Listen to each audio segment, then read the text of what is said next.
Muchas gracias. Un agradecimiento muy especial al comité organizador por la invitación a participar en este evento, a ustedes por estar presentes acá y a los colegas con los que vamos a discutir hoy en este tópico de placenta y líquido amniótico. La charla que voy a presentar es sobre el oligoamnios, si es siempre una emergencia.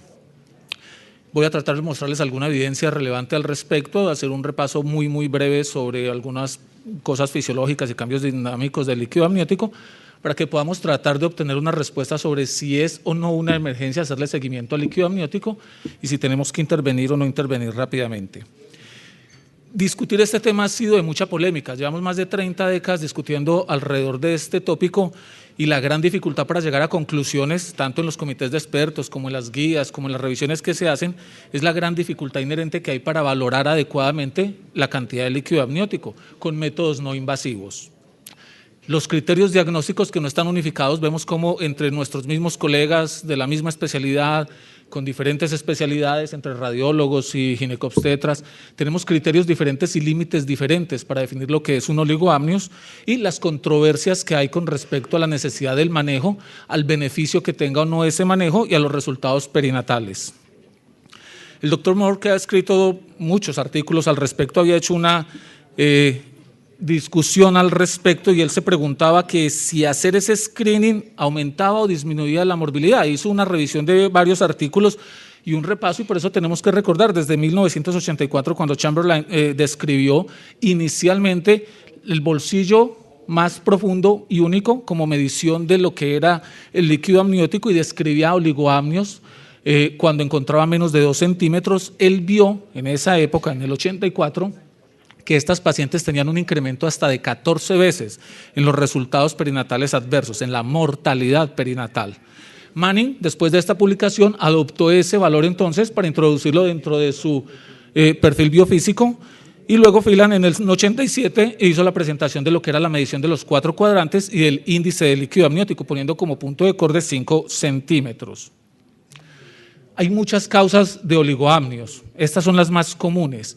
Pienso que la importancia de discutir hoy no es tanto qué hacer cuando hay una ruptura de membranas, cuando hay anomalías congénitas o cuando el embarazo es postérmino, porque ya las guías están definidas de qué hacer en cada una de esas entidades. Pienso que el problema radica es cuando tenemos un oligoamnios aislado o un oligoamnios en una etapa en la que se genera una gran controversia sobre el manejo. Si yo lo encuentro al final del embarazo, en un embarazo de término, pues casi todos terminan ese embarazo. Si lo encuentro en etapas muy tempranas, pues obviamente dependiendo de la causa que casi siempre es severa, se toman conductas. Pero en ese intermedio de una edad gestacional como un pretérmino tardío que se ha llamado en la literatura, en la que no sabemos realmente cuál puede ser el resultado, si es mejor intervenir o no intervenir, es donde se va a generar la discusión. Y pongo resaltado esta parte en la redistribución de flujo cardíaco secundario a hipoxemia, porque eso es lo que la gran mayoría de nosotros cree cuando encuentra, por ejemplo, fetos comprometidos con una restricción del crecimiento fetal y que tienen alteraciones hemodinámicas y hacen compromiso de esa cantidad de líquido amniótico. Siempre hemos aducido que es por una redistribución del flujo, llega menos sangre a los riñones y hacemos una interpretación diferente y consideramos ese oligoamnios como un posible agravante o una parte que nos explicaría el empeoramiento del cuadro fetal. El oligoamnio se ha asociado a todo esto. Históricamente siempre se ha pensado que está más asociado a parto pretérmino, pérdidas del embarazo, cesáreas, meconio, malos resultados Apgar, hospitalización neonatal prolongada. Pero cuando uno empieza a decir, bueno, si es tan malo, siempre habría que intervenir, y uno revisa la literatura, la gran mayoría de autores concluyen de que es que cuando hacen los estudios mezclan las comorbilidades y uno no puede pensar simplemente que solo el oligoamnios ocasiona esto, sino que cuando ese oligoamnios que estudiaron en esos grupos de pacientes estaba asociado a otras patologías, era de esperarse que estos fueran los resultados. En términos generales, oligoamnios afecta entre el 0,5 al 8% de todos los embarazos, dependiendo de la población que se estudie, patologías, y de los criterios diagnósticos, y eso ha hecho que se den también unas guías de manejo muy variadas. Como les decía, no nos vamos a enfocar en estos dos porque básicamente no es tan difícil, no genera una gran complicación. Este periodo me parece que es el más complicado, es donde uno realmente choca a veces en sus criterios con otros colegas y donde puede uno intervenir y cambiar cosas. Estos son los factores que influencian entonces el volumen de líquido amniótico. desde la osmolaridad materno, fetal y en la membrana, la orina, fluido pulmonar, la deglución y la reabsorción intramembranosa. Aquí están explicados y puse estos valores, los tomé del artículo de Moore, donde hablaba de la dinámica del líquido amniótico, porque esas diferencias de esos valores en las osmolaridades pueden explicar por qué las terapias nuevas que han probado que sirven son efectivas en algunos casos. Y esta es más o menos la dinámica que tiene ese flujo desde el bebé, la madre y el líquido amniótico. Son más o menos excretados 1.170 cc por día entre orina y pulmón, especialmente después de la semana 16 de gestación, 16-20, y se reabsorben y degluten casi la misma cantidad. Por eso es que se mantiene un equilibrio constante en esas cantidades de líquido amniótico. Pero el líquido amniótico tiene cambios dinámicos a través de toda la gestación. En el primer trimestre es un líquido que es isotónico con el plasma materno, hay mayor paso por trasudado de la piel fetal y de los vasos sanguíneos sobre la superficie placentaria, y después de la mitad del embarazo ya ese líquido se vuelve hipotónico con respecto al plasma materno, los valores que les mostré ahora, y ya la producción depende más de la producción de orina del bebé y del líquido que se produzca en esos pulmones del bebé. Temprano en el embarazo sabemos que puede ser afectado por anomalías fetales congénitas, pero todo esto interviene con eso. Por eso es importante saber a quién se le mide el líquido amniótico y cuando obtenemos esos resultados, qué tan confiables son, dónde nos tenemos que ubicar. Porque como el cambio es dinámico, miren las diferencias en los valores que hay. Se acepta que fetos menores a 20 semanas, cuando uno hace ecográficamente la valoración del líquido amniótico, la haga de forma subjetiva. Simplemente dice si le aparece, si a uno le parece que está normal o anormal. Pero han llegado a la unidad, y yo creo que a ustedes les ha pasado, reportes de médicos que encuentran un líquido aparentemente disminuido, que es normal solo tener 30 mililitros a las 10 semanas, y las remiten y asustan a las señoras o empiezan a intervenir o empiezan a hacer cosas que no se deben. Entonces no nos olvidemos de esa dinámica que tiene el líquido. Esta es la curva y los cambios que se presentan a través de la edad gestacional. Vemos cómo empieza con unos valores bajos, hace una acme acá, una cima en las 32, 34 semanas de gestación y luego empieza a disminuir gradualmente hasta el final del embarazo. Empecemos entonces con una de las cosas que hay que aclarar. ¿Cuál es la definición de oligoamnios? Para saber entonces a quién intervenimos y a quién no. Tener una definición clara y unos puntos de corte nos permite que cuando tengamos pacientes con esos valores seleccionemos quiénes entran o no dentro de cada uno de esos criterios. Y hay una gran variedad. El gold estándar son las técnicas de dilución, que reportan valores normales desde 200 hasta 500 mililitros, solo que es una técnica invasiva. Amniocentesis, chuzar, un medio de contraste, mirar esa dilución de ese medio y hacer un cálculo del volumen. Esos autores, Brace, consideran que cuando el líquido está por debajo de 318 mililitros en la revisión grande que hizo, ya se considera que es un oligoamnios. Y estas técnicas y estas mediciones se hacen y se han hecho para comparar qué tan efectivas o qué tan precisas son las determinaciones ecográficas con respecto al hallazgo real de la cantidad de líquido amniótico que tiene esa mamá y ese bebé. La otra es la definición de menos de 5 centímetros en 4 bolsillos, el lago mayor en cada uno de los cuadrantes, dividiendo el útero en 4 cuadrantes, a nivel del ombligo, a nivel del borde de la línea negra, o un lago mayor simple, que en términos generales la mayoría de las publicaciones lo aceptan que es menor de 2 centímetros, pero encuentra uno en la literatura criterios del lago mayor desde 0.5 centímetros hasta 3 centímetros como criterio de oligoamnios. Acá, hoy, vamos a hablar de punto de corte en 2 centímetros porque, como han mostrado los estudios, es el más ampliamente difundido y sustentado con la literatura. Se ha descrito también la medición de un bolsillo y de 2 diámetros. Tienen que medir y multiplicar el alto, el ancho y valores menores de 15 centímetros cuadrados son considerados como oligoamnios. Y se ha mirado también lo que es el índice de líquido amniótico en cada una de las edades gestacionales con un normograma y mirar qué valor está por debajo del percentil 5. Pero como vemos, ese líquido amniótico tiene un comportamiento muy lineal casi en todo el transcurso del embarazo. Es por esto que en la mayoría de sitios no buscamos el percentil, sino que nos fijamos simplemente en el punto de corte inferior, ya sea o con el índice de líquido amniótico o ya sea con el bolsillo mayor, más profundo, único. Estas son las tablas generales, las que hemos visto, las que están incluidas en muchos de los software de nuestras máquinas. Estas son las tablas obtenidas en un estudio que el doctor Saulo les va a presentar mañana o el domingo, creo que es, Saulo, sobre normogramas realizados en población colombiana. Es un trabajo que se hizo grande, multicéntrico, con participación de varios especialistas. Él se los presentará más en detalle, pero esta es la tabla de los normogramas de la cómo se manifiesta, cómo se presenta el líquido amniótico entre la semana 18 a 41 en nuestra población colombiana. Y miren que es muy similar a las tablas que tenemos de referencia de Moore. Entonces quedamos claro que podemos utilizar en términos generales casi que dos definiciones, o un lago mayor, único, menor de 2 centímetros como criterio de diagnóstico de oligoamnios, o un índice de líquido amniótico menor de 5 centímetros en los 4 cuadrantes.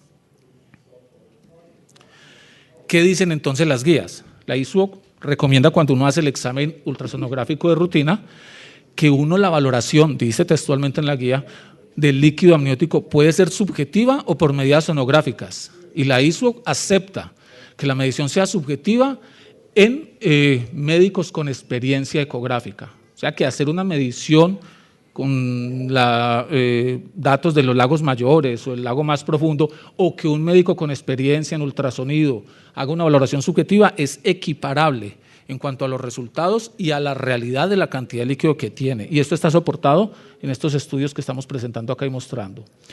Pero dice entonces en esas guías que cada que uno vea una alteración de líquido, inmediatamente debe pasar a ese bebé a hacer un examen más detallado anatómico. Además de los métodos que les he dicho, de líquidos, bolsillo simple, bolsillo con 2 diámetros, también hay estudios reportados de ecografía 3D para valoración de líquido amniótico, y se ha usado y hay papers al respecto. ¿Cómo definimos entonces cuál usar? Para saber entonces cómo vamos a medir a nuestros bebés. Y se hizo un estudio, aparece acá, donde comparaban índice de líquido amniótico versus el lago mayor único, un simple bolsillo de líquido amniótico, y estudiaron en esos, o hicieron en análisis en esa revisión metaanálisis de Cochrane de 4 ensayos de 3.125 mujeres, y vieron que ninguno de los dos era superior al otro en esto. No habían diferencias significativas en utilizar un método u otro cuando se obtenían esos resultados. Lo que sí se vio era que cuando utilizamos el índice de líquido amniótico para definir el diagnóstico, había 2.3 veces más probabilidades de hacer diagnóstico de oligoamnios, había por ende más probabilidades de hacer inducciones del trabajo de parto. ¿Y a qué nos lleva esto? A que tengamos más riesgo en esa paciente de terminar en una cesárea por inducciones fallidas. Interveníamos más y hacíamos más diagnósticos, no siempre correctos, cuando utilizamos la técnica de índice de líquido amniótico en vez de utilizar la técnica de la medición de la bolsa mayor de líquido amniótico, una medición única. ¿Qué otra cosa se puede utilizar entonces cuando uno hace la valoración y que puede influir en el resultado? El uso del Doppler. Entonces, la creencia popular, y a mí me llegan a la unidad, es que si un radiólogo, no voy a hablar mal de radiólogos, pero en términos generales hay siempre peleas entre lo que reportan unos que no tienen mucha experiencia y lo que reportamos nosotros. Cuando un radiólogo le manda a uno la señora urgente porque le encontró un oligoamnios, reportando un índice de líquido amniótico de 7, ellos tienen el punto de corte diferente, en 8. Y lo miden en una ecografía básica, y siempre se lo mandan a uno que para que haga la valoración con Doppler, porque todo el mundo piensa que si uno hace la valoración con Doppler, pues puede ser más preciso y sería lo lógico.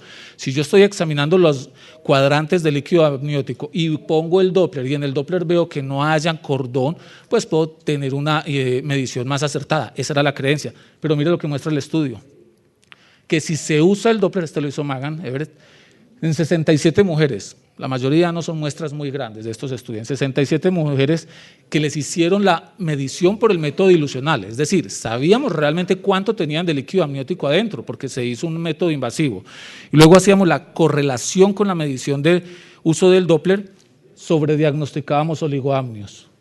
Si yo utilizo la técnica de índice de líquido amniótico, medición en 4 cuadrantes, con Doppler, 21% de pacientes en los que yo creo que tienen un oligoamnios no lo tienen. Y si utilizo la técnica del bolsillo único, 18% de diagnóstico. Entonces, realmente, utilizando el Doppler en cualquiera de estas dos técnicas, estamos sobrediagnosticando oligoamnios. Y eso nos lleva a intervenciones en muchos casos. ¿Qué hizo después el doctor Magan? Entonces dijo, bueno, miremos dentro de un perfil biofísico en la valoración si hay diferencias entre medir el índice de líquido amniótico o medir solo el lago menor. Acuérdense que él cuando empezó utilizaba solo el lago menor y él encontró que no hay diferencias, pero que cuando usa el índice de líquido amniótico para reportar el perfil biofísico, sí hay más chance de aumentar las intervenciones en esas pacientes. O sea que sí hay cambios dependiendo de qué utilicemos y cómo lo utilicemos en nuestras pruebas de vigilancia. ¿Qué implicaciones tiene entonces el oligoamnios? Muchas, porque se han reportado diferentes resultados perinatales, pero muchos de ellos, uno ve cuando revisa la literatura, que pueden estar empeorados realmente por la comorbilidad existente. Hay que tratar de discernir muy bien qué tanta morbilidad perinatal es solo por el oligoamnios y qué tanta es por las patologías asociadas. Y en muchos estudios que uno revisa al respecto encuentra que eso no está bien aclarado y no lo separa. Estas son las patologías que podemos tener. ¿Qué sí encontraron cuando hicieron este metaanálisis en el 99? Es que cuando hay un oligoamnios, definiéndolo como líquido menor de 5, lo único que encontraban más incrementado en ese metaanálisis era un resultado de Apgar menor de 7, menor a los 5 minutos, y mayor paciente llevada a cirugía con el diagnóstico de distrés fetal, sufrimiento fetal agudo o estado fetal no satisfactorio. Más intervenciones. Pero Magan y Ott hicieron estudios, hicieron revisiones y ellos no encontraron en estos dos artículos ninguna asociación con resultados adversos perinatales cuando hay oligoamnios aislados. ¿Dónde tenemos entonces el problema? En esas pacientes, pretérmino tardío.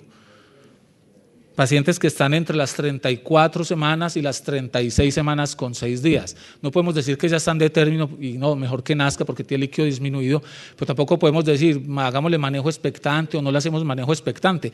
Y esta controversia se dio en el último simposio de la Sociedad Americana de Medicina Materno-Fetal en febrero, en una de las charlas de controversias, uno de los cursos, hablaban de esto, si desembarazar o no desembarazar a las pacientes que tenían, que estaban en este rango de pretérmino tardío y que tenían oligoamnios.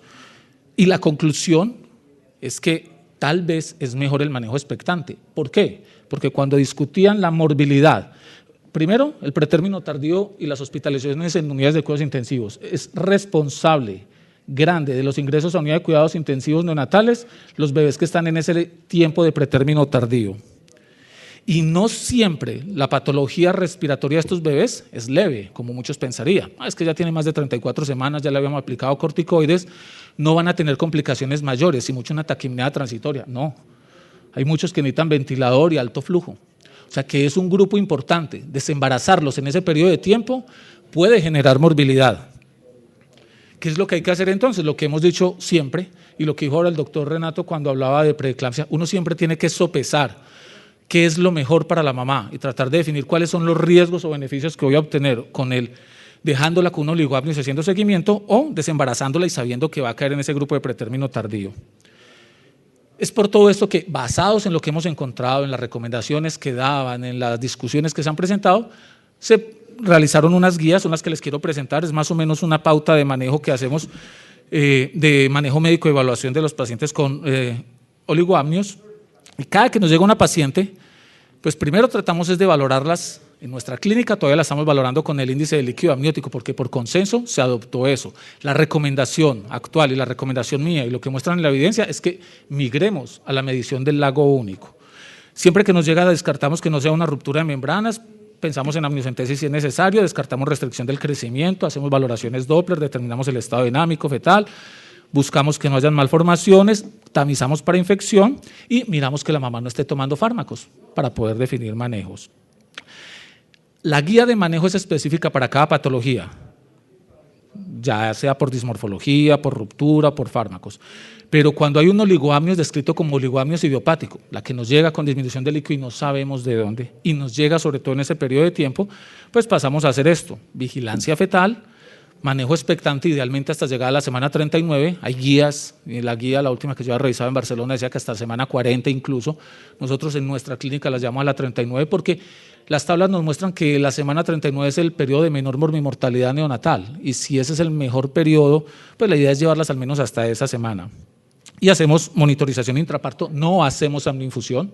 Cuando estaba haciendo residencia inicialmente aquí en Cali hacíamos mucha infusión en ruptura de membranas, en tejidos de meconio, ahora ya no la estamos haciendo. Y dependiendo del rango que tengamos, tomamos conductas. Cuando está en ese rango 5 a 8 que se considera normal disminuido, hacemos esto, descartar alteraciones, ruptura, vigilarlo. Si todo es normal, hacemos control en 1 a 2 semanas. No hay que hacer seguimiento adicional. Si, acuérdense, son pacientes sin otra patología asociada. Cuando está entre 2 y 5, que es el oligoamnios, dependen de la edad gestacional. Las que ya están de término, usualmente terminamos la gestación. En las que no están de término, las vigilamos y hacemos monitorización 1 a 2 veces por semana, llevándolas hasta la semana 39.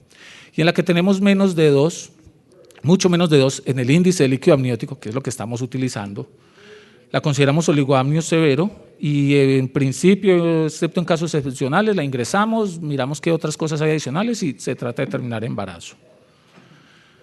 Esta es una opción de manejo entonces que tenemos con esas pacientes. No hay que correr a desembarazarlas, sino que en algunas, en los casos idiopáticos, de pronto podemos mejorar los resultados. Y estos 2 estudios en 78 mujeres mostraron que dando hidratación oral en pacientes con oligoamnios se mejoraba hasta 2 veces el índice de líquido amniótico. Y en las que tenían líquido normal y también las hidratábamos, beber 2 litros de agua al día, subía 4.5 veces. Y cuando les daban rehidratación intravenosa, pero isotónica, no hubo cambios, hipotónica también tuvo aumento. ¿Por qué la diferencia entre isotónica y hipotónica? Yo les mostré al comienzo las diferencias en las osmolaridades. Entonces, el tratamiento y la hidratación oral es una alternativa de manejo. Y el otro coco, ¿qué significado tiene el oligoamnios en los fetos en que creemos o no creemos? Sabemos que están comprometidos hemodinámicamente. Siempre hemos pensado que es que el oligoamnios es parte de ese proceso, de esa restricción del crecimiento, pero no. El doctor Benavides publicó este trabajo, él lo presentó desde el año pasado, pero salió publicado este año. Y aquí pueden ver ustedes cómo en fetos que están clasificados en grupos 1, 2, 3 o 4, dependiendo de los cambios de Doppler de umbilical, entre tener percentil normal, tener percentil IP por encima de P95, flujo ausente o flujo reverso, cómo se daban los cambios iniciales a nivel de cerebral media y cerebrales anteriores. Cerebral anterior mostraba cambios mucho más tempranos que cerebral media. Y en esos mismos fetos, en esos grupos, ya empezaban a aparecer cambios de descompensación cuando evolucionaban, cambios en el ductus venoso, cambios en el T-index y cambios a nivel del istmo aórtico. Pero miren cómo en esos grupos el líquido amniótico se demoraba en cambiar y hacían oligoamnios solo cuando ya estaba muy avanzado. Entonces, no todos los fetos que tengan una restricción del crecimiento van a tener un oligoamnios, no todos los fetos con oligoamnios van a tener una restricción del crecimiento y según este trabajo, tener un líquido amniótico, tener un bebé que está comprometido hemodinámicamente no necesariamente lo va a llevar a que nos muestre cambios en el líquido amniótico. Solo cuando está entrando en esas fases finales es que aparecen esos cambios de líquido amniótico. Esto nos tiene que servir para cambiar la actitud que teníamos de que feto con restricción y de líquido disminuido estaba en muchísimo mayor riesgo. Ustedes ven cómo el líquido se demora en disminuir y miren cómo la perfusión de la arteria renal se demora en cambiar. De hecho, no pasa a valores significativamente anormales. No hay disminución de la perfusión renal en esos fetos en los estadios iniciales. Ya para terminar 2 diapositivas, este salió recientemente, ahora en febrero, sobre la significancia entonces de ese líquido en el límite, entre 5 y 8.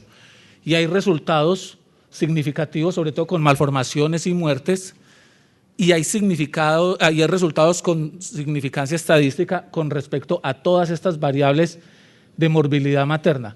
Son 28,000, más de 28,000 pacientes las que estudiaron, pero hay mezclas allí de comorbilidades y hay utilización del Doppler para la determinación del líquido amniótico. Solo por esto, y con la evidencia que presenté antes, muchas de las pacientes que están acá dentro del grupo de oligoamnios, por haber utilizado la medición con Doppler, podrían estar acá. Y muchas de las que están acá podrían estar en este. Entonces, este artículo, que es grande, un volumen de pacientes inmenso, lo han criticado mucho por eso.